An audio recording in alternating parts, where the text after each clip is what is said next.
আসসালামু আলাইকুম। একটা নিউজ দেখলাম, মেট্রো রেলের লাইনে পাওয়া গেল 2টি অবিস্ফোরিত ককটেল।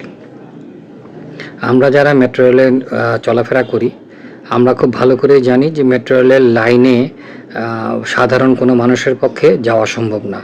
এই নিরাপত্তা বেষ্টনী বলি, যে বেষ্টনী বলি, এই বেষ্টনী পার হয়ে আসলে লাইনে যাওয়া সম্ভব না।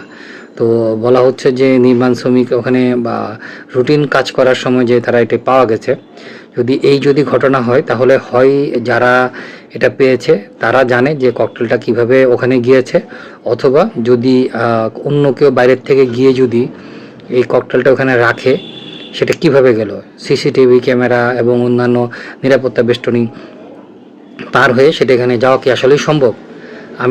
আসলে আমরা বুঝতে পারছি না, এগুলা কি নাটক হচ্ছে নাকি নাটকের চিত্রনাট্য লিখতে গিয়ে যাদেরকে চিত্রনাট্য লিখতে দিচ্ছে ওরা ভুল করছে।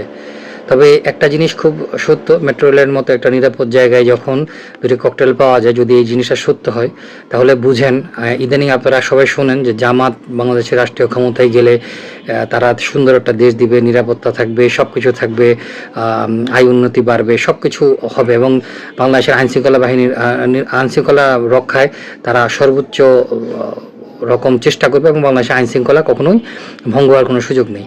যদি আমরা এই কথাগুলো সত্য ধরে নিই, তো বর্তমান সরকারটা আসলে 90% জামাতের সরকার।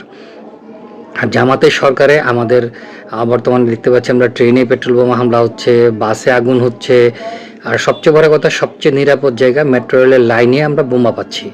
তো জামাত সরকারের আমলে যদি নির্বাচনের পরে জামাত ক্ষমতায় আসে, তাহলে আসলে বাংলাদেশের অবস্থা কী হবে আপনারা বুঝতেই পারছেন।